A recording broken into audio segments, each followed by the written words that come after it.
ఈ లోకంలో కష్టం లేని మనిషి ఎవరు? ఈ లోకంలో శ్రమ లేనటువంటి మనిషి ఎవరు? ఈ లోకములో అపాయము కలిగినటువంటి మనిషి ఎవరు? ఈ లోకములో మానవ రూపము ధరించినటువంటి మనుష్యులలో ఇబ్బందులు లేకుండా, కన్నీరు లేకుండా జీవించిన ఒక్క వ్యక్తి పేరు చెప్పండి. ఈ లోకంలో కన్నీరు విడవకుండా, ఒక్కసారి కూడా కన్నీరు విడవకుండా జీవించి ఈ లోకం నుంచి అవతరించిపోయినా లేక నివసించుచున్న ఎవరన్నా ఉంటే చెప్పండి. ఉన్నారా? ఎవరన్నా ఉన్నారా? కన్నీరు విడవకుండా లోకంలో జీవించిన వారు ఎవరన్నా ఉన్నారా?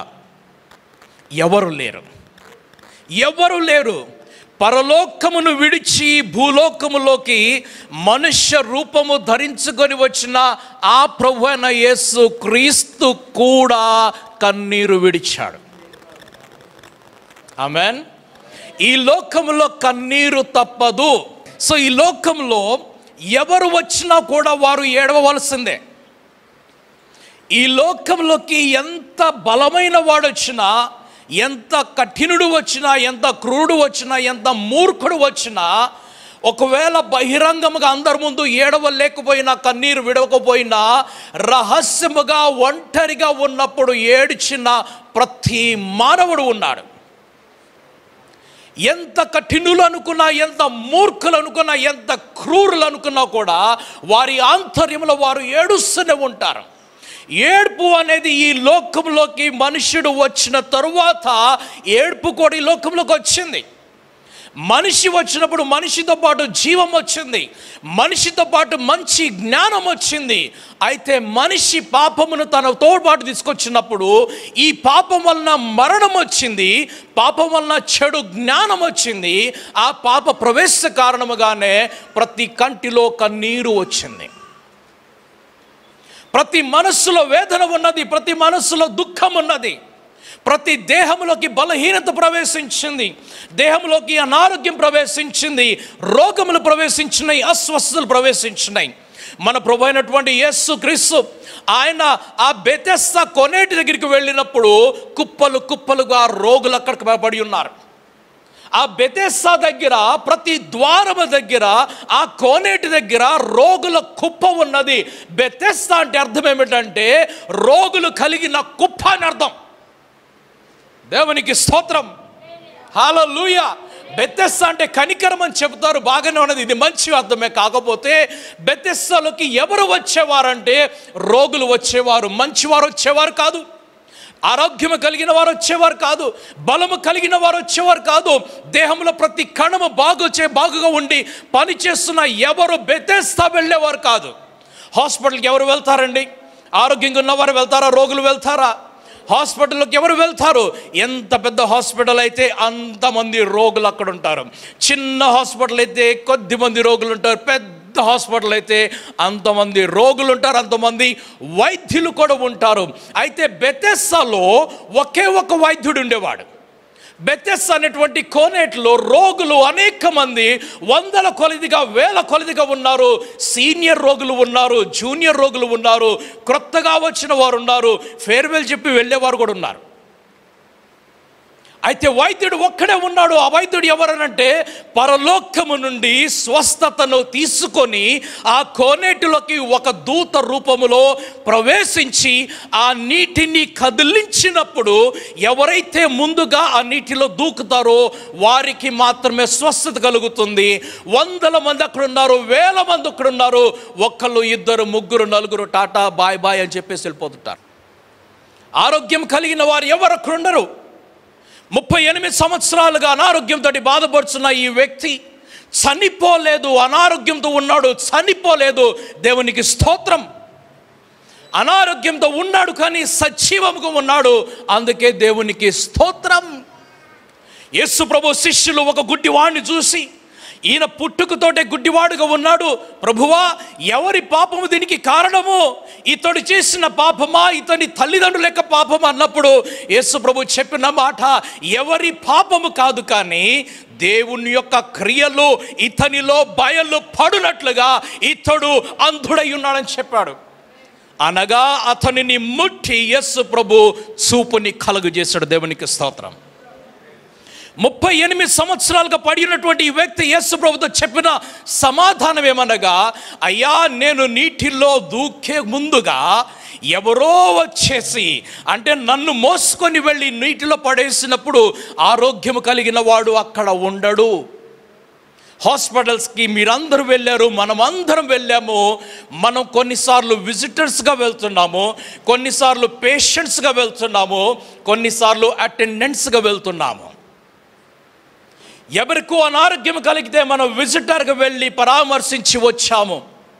పేషెంట్కి ఎప్పుడు వెళ్ళామంటే మనకు అనారోగ్యం కలిగినప్పుడు మనం వెళ్ళాము. అటెండెంట్గా ఎప్పుడు వెళ్ళామంటే మన వారు హాస్పిటల్లో చికిత్స పొందుకుంటే వారికి సహాయంగా ఉండటానికై మనము అటెండెంట్గా వెళ్ళాము. అటెండెంట్కి వెళ్ళినటువంటి వ్యక్తి ఎక్కువసేపు పేషెంట్ పక్కన ఉండరు. ఎప్పుడు బయటికి వెళ్దామా, ఎప్పుడు క్యాంటీన్కి వెళ్దామా, ఎప్పుడు గార్డెన్కి వెళ్దామా, ఎప్పుడు నేను బాల్కనీలో తిరుగుదామా, కారిడార్లో తిరుగుదామా. పేషెంట్ పడుకొని ఉంటే నేడు అటెండెంట్గా ఉండేవాడు చక్కగా మొబైల్ పట్టుకొని వాట్సాప్లోనో, యూట్యూబ్లోనో, ఫేస్బుక్లోనో, ఇంకా దేనిలోనో బాగా బిజీగా ఉంటాడు. యేసు ప్రభు కూడా అక్కడ ఒక విజిటర్గా వెళ్ళాడు. ఆ రోజు ఆయన ఎవరి కొరకు విజిటర్గా వెళ్ళలేదు, కానీ ఆయన యెరూషలేములోకి మందిరంలోకి వెళ్తున్నప్పుడు మందిరంలోకి వెళ్ళాడు, మందిరం నుంచి వచ్చాడు. అనేక సార్లు ప్రభు మందిరానికి వెళ్ళాడు, మందిరం నుంచి వచ్చాడు. అయితే మందిరమునకు వెళ్ళినటువంటి ఎవరైనా కూడా ఒక స్వస్థత కలిగినటువంటి శక్తిని పొందుకోకపోతే, ఇతరులకు స్వస్థత కలిగించేటువంటి శక్తిని పొందుకోకపోతే మందిరంలోకి వెళ్ళి నీవు వ్యర్థము. ఈరోజు ఒకవేళ మీరు మీ గ్రూప్లో చూసినట్లయితే నేను డైలీ డోస్ పంపిస్తున్నప్పుడు నేను ప్రతిరోజు ఏదో ఒకటి రాసి పంపిస్తూ ఉంటాను.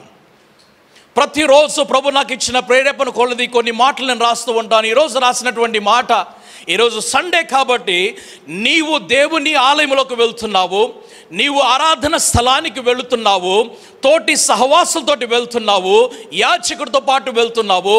ఒకవేళ నువ్వు వెళ్ళేటువంటి ఉద్దేశము దేవునితోటి కలవటం అయితే, నీవు ఆరాధన స్థలానికి వెళ్ళినటువంటి ఉద్దేశము దేవుణ్ణి కలవాలి అనుకున్నట్లయితే ఆయన్ని కలవకుండా ఇంటికి వెళ్ళవద్దు. ఒకవేళ నీకు ఆ దేవుడు అక్కడ కనిపించకపోతే నీతో పాటు దేవుణ్ణి తీసుకొని వెళ్ళి ఆరాధనకి వెళ్ళేటప్పుడు, ఆరాధన స్థలంలో దేవుడు నీకు కనిపించకపోతే నువ్వు చేయవలసిన పని ఏమిటి? నీ దేవుణ్ణి నీతో పాటు తీసుకొని వచ్చి నీ సంఘానికి, నీ యాజకునికి పరిచయం చేయి. ఆమేన్, హల్లెలూయా, హల్లెలూయా. ఒకవేళ యాజకుడు దేవుణ్ణి మీ దగ్గరికి తీసుకొని రాకపోతే మీరే దేవుణ్ణి యాజకుడి దగ్గరికి తీసుకొని రండి. ఆమేన్, హల్లెలూయా, హల్లెలూయా. మనం ఇక్కడికి వచ్చిన ఉద్దేశం ఏమిటి? ఆ దేవుణ్ణి కలవాలని, ఆ దేవుని మాటలు వినాలని. ఎక్కడ 2-3 నా నామంలో ఉంటారో వారి మధ్యలో నేను ఉంటానని సెలవిచ్చినటువంటి ఆ ప్రభువు తన మాట ప్రకారముగా మన మధ్యలోనే ఉన్నాడు. ఆమేన్, హల్లెలూయా. యేసు ప్రభు మందిరమునకు వెళ్ళాడు. యేసు ప్రభు మందిరం నుంచి బయటకు వచ్చాడు. ఆయన మందిరం నుంచి బయటకు వచ్చిన ప్రతిసారి ఏదో ఒక అద్భుతం చేశాడు.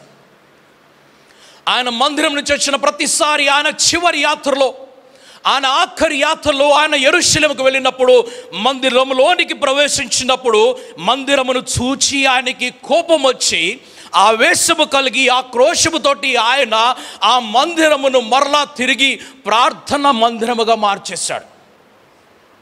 ఆ మందిరము అది వ్యాపార కేంద్రంగా మార్చబడినది. నీవు మందిరములకు వెళ్తున్నప్పుడు ఒకవేళ నీ మందిరము వ్యాపార కేంద్రముగా మారిపోతే, నీవు ప్రభువుని కలిసిన వ్యక్తివైతే, ప్రభు శక్తిని పొందుకున్న వ్యక్తివైతే, నీవు ఆ మందిరాన్ని మరలా తిరిగి ప్రార్థన మందిరముగా మార్చాలి. వ్యాపార కేంద్రాన్ని వ్యాపార కేంద్రంగా ఉంచేసి దానిలో ఒక వ్యాపారస్తుడిగా మారకూడదు.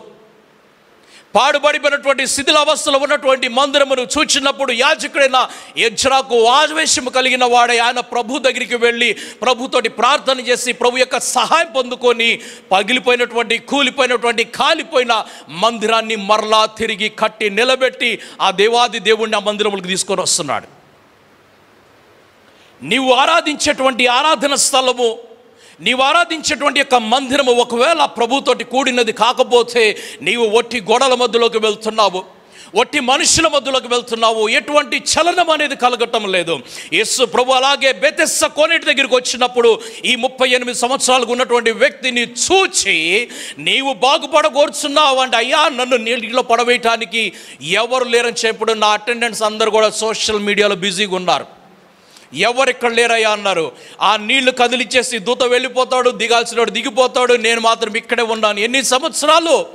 38 సంవత్సరముల నుంచి తనకున్నటువంటి అటెండెన్స్ ఎవరు కూడా పనికొచ్చిన అటెండెన్స్ కాదు.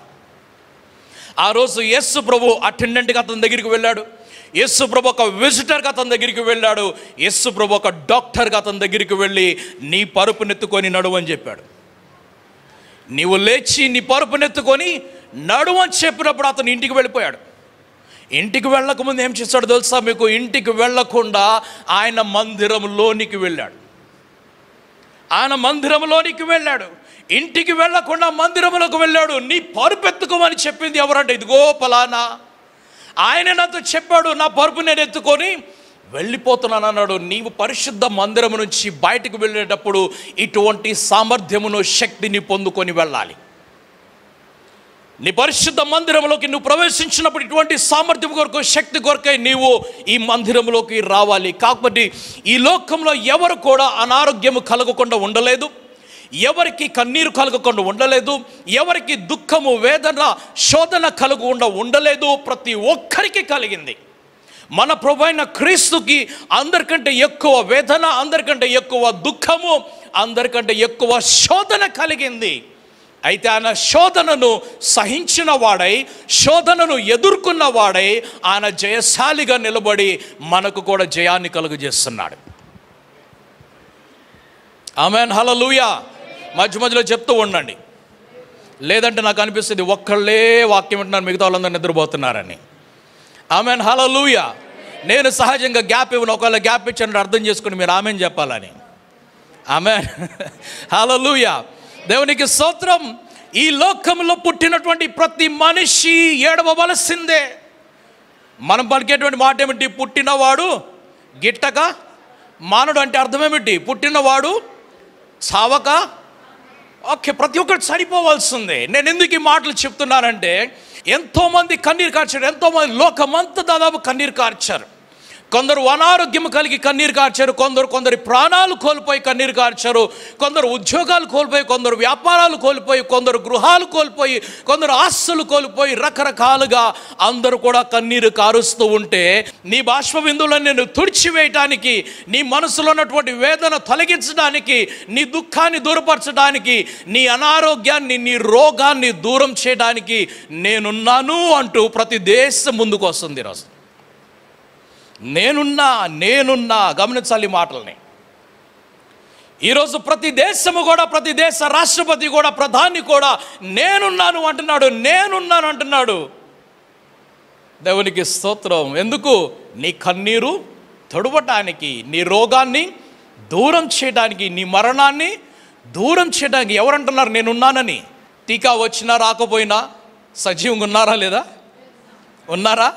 దేవుని స్తోత్రం. అందుకే నేను ముందు స్తోత్రం చెప్పించాను. అందరూ మనం బతికే ఉన్నాం కదా, ఏం చెప్పాలి? ఆమేన్, హల్లెలూయా. మనము ఇంకనూ సజీవంగానే ఉన్నాము. నేను వ్యాక్సిన్కి వ్యతిరేకం కాదు, నేను మెడిసిన్కి వ్యతిరేకం కాదు. అయితే పోటీ తత్వంలో వెళ్ళి వచ్చిన నకిలీకి నేను వ్యతిరేకమై ఉన్నాను. ఈ పోటీ తత్వంతో వచ్చిన వాటిని నేను ప్రపంచానికి ఇస్తానని చెప్పేసి ఆయన ఒక దేశానికి కొన్ని కోట్లు పంపించేశాడు. అయ్యా, నీ దేశంలో ఇంకా 100 కోట్ల మంది ఉన్నారు కదా, నీ దేశంలో 100 కోట్ల మందికి నువ్వు ముందు టీకా వేయచ్చు కదా, నువ్వు అమ్ముకోవటం ఎందుకు బయట? దేవునికి స్తోత్రం, హల్లెలూయా. నేను అని ప్రతి ముఖ్యమంత్రి ఇప్పుడు బయటకు వస్తాడు, ప్రతి ప్రధానమంత్రి బయటకు వస్తాడు, ప్రతి రాష్ట్రపతి బయటకు వస్తాడు. నేనే అన్నదాతను, నేనే జీవనదాతను అని పలుకుతూ ఉంటారు. జాగ్రత్తగా ఉండండి ఈ మాటల గురించి, జాగ్రత్త ఉండండి. మనిషిని మనిషి స్థానంలోనే ఉంచండి. మనిషిని తల మీదకు తీసుకొని వెళ్ళవద్దు. అది దైవజనుడే కావచ్చు, మరి ఎవరైనా కావచ్చు, వారికి ఉంచవలసినటువంటి స్థానంలోనే వారిని ఉంచండి. వారిని తల మీద ఎక్కించుకోవద్దు. నీవు తల మీద ఎక్కించుకున్నట్లయితే ఎవరినైనా సరే నీకే ప్రమాదము. నీవు తల మీద ఎక్కించుకోవటం అర్థం అంటే ఏమిటంటే, నీ తల మీద ఎక్కించుకున్నప్పుడు నీవు ప్రతి స్థలములోకి, ప్రతి ప్రదేశంలోకి, ప్రతి క్షేత్రములోకి ఆ వ్యక్తికి నీవు యాక్సెస్ ఇస్తున్నావు. పర్మిషన్ లేకుండా ప్రవేశిస్తాడు. కాబట్టి ఏ మనిషిని కూడా ఉన్న పరిమితులు దాటి ముందుకు రానివద్దు. గిరిగీసుకొని కూర్చోవాలి. నువ్వు గిరిగీసుకొని కూర్చున్నప్పుడు, నా ఇంటిలోకి నువ్వు వచ్చినప్పుడు ఇక్కడ వరకే ఉండాలి, ఇక్కడ నుంచి నువ్వు ముందుకు వెళ్ళకూడదు. ప్రమాదం. గమనించాలి మాటని. ఎవరిని పడితే వాడిని లోపలికి తీసుకోవద్దు. ఎవరిని పడితే వాడిని లోపలికి ఎక్కడ పడితే అక్కడ తీసుకోకూడదు. ఇక్కడే కూర్చో, ఇక్కడే మాట్లాడి, ఇక్కడ నుంచే బయటకు వెళ్ళిపో. ప్రమాదం. నా ఆస్తి దగ్గరకు నువ్వు రాకూడదు, నా డబ్బు దగ్గరకు నువ్వు రాకూడదు, నా దేహం దగ్గరకు నువ్వు రాకూడదు, నా కుటుంబం దగ్గరకు నువ్వు రాకూడదు, నా ఆత్మ దగ్గరికి నువ్వు అసలే రాకూడదు. గిరిగీసుకొని చుట్టూ. ప్రమాదం. ఎవరితో మాట్లాడుతున్నావు, ఏమి చేస్తున్నావు? ప్రమాదం. మంచి మంచి మాటలు, తీపి తీపి మాటలు తీసుకొని వస్తారు. నీకు తెలియకుండా నీ ఆత్మ నరకానికి వెళ్ళిపోతుంది. జాగ్రత్త.